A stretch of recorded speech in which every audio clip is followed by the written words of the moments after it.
നമുക്ക് ഈസിയായി മീൻ കറിയേക്കാൾ ടേസ്റ്റുള്ള ഒരു തക്കാളി കറി ഉണ്ടാക്കാം.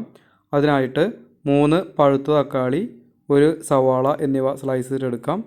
4 പച്ചമുളക്, 2 തണ്ട് കറിവേപ്പില, 2 ഇഞ്ച് നീളമുള്ള ഇഞ്ചി, 6 വെളുത്തുള്ളിയുടെ അല്ലി എന്നിവ ചോപ്പ് ചെയ്തെടുക്കാം. ഇനി ഇത് കറി ഉണ്ടാക്കാനുള്ള പാത്രത്തിലേക്ക് മാറ്റാം. ചെലവ് കുറവാണെന്നതും വളരെ പെട്ടെന്ന് ഉണ്ടാക്കാം എന്നുള്ളതുമാണ് ഈ കറിയുടെ പ്രത്യേകത. ഒരുപാട് ഗ്രേവി ആവശ്യമില്ലാത്തതുകൊണ്ട് തന്നെ വയറിനും വലിയ പ്രശ്നങ്ങൾ ഉണ്ടാക്കാത്തൊരു കറിയാണ് തക്കാളി കറി. ശരിക്ക് നമ്മുടെ ഈ തക്കാളി കറി വെജിറ്റേറിയൻ മീൻ കറി തന്നെയാണ്. മീൻ കറിയുടെ അതേ സ്വാദാണ് കിട്ടുന്നത്. ആദ്യമായിട്ട് തക്കാളി കറി കഴിക്കുന്ന ആളുകൾ തീർച്ചയായിട്ടും ഇത് മീൻ കറിയാണെന്ന് തന്നെ വിശ്വസിക്കും. നമുക്ക് ഇതിലോട്ട് 1 ടീസ്പൂൺ മുളക് പൊടി, 1/2 ടീസ്പൂൺ മല്ലിപ്പൊടി, 1/4 ടീസ്പൂൺ മഞ്ഞൾപ്പൊടി, 1 ടേബിൾ സ്പൂൺ ഉപ്പ് എന്നിവ ചേർത്ത് കൊടുക്കാം. ഇനി ഇതിലേക്ക് 2 കപ്പ് വെള്ളം കൂടെ ചേർത്തതിന് ശേഷം നന്നായി ഇളക്കി യോജിപ്പിക്കാം. ഇപ്പോൾ നമ്മൾ നന്നായി ഇളക്കി യോജിപ്പിച്ചിട്ടുണ്ട്.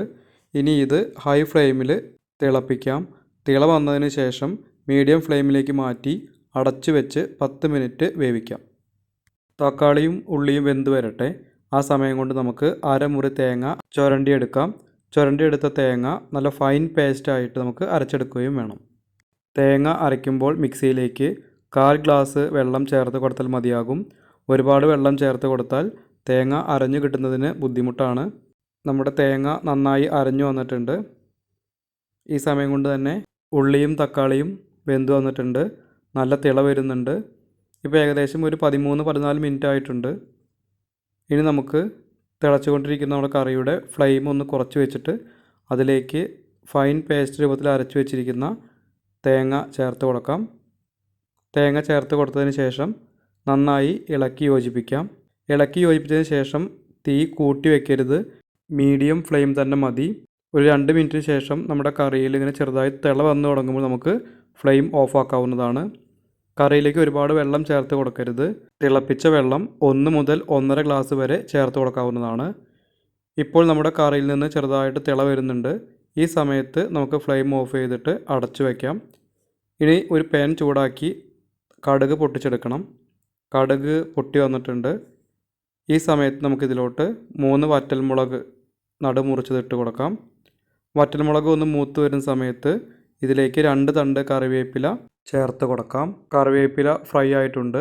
നമുക്കിതിലോട്ട് അരിഞ്ഞു മാറ്റി വെച്ചിരിക്കുന്ന ചെറിയ ഉള്ളി ചേർത്ത് കൊടുക്കാം. താളിച്ച് ചേർക്കുന്ന പരുവത്തിലാണ് ഉള്ളി അരിയേണ്ടത്. ഇങ്ങനെ താളിച്ച് ചേർക്കുന്ന ഉള്ളിയാണ് കറിക്ക് നല്ല സ്വാദ് തരുന്നത്. ഇനി നമുക്ക് നമ്മുടെ പാൻ തുറന്ന് അതിലേക്ക് വറവ് ചേർത്ത് കൊടുക്കാം. വറവ് ചേർത്ത് കൊടുത്ത് ഉടനെ ഇളക്കി യോജിപ്പിക്കരുത്. നമുക്ക് അടച്ചു വയ്ക്കാം. അതിനുശേഷം 5 മിനിറ്റ് കഴിഞ്ഞിട്ട് തുറന്ന് നന്നായി ഇളക്കി യോജിപ്പിക്കാം.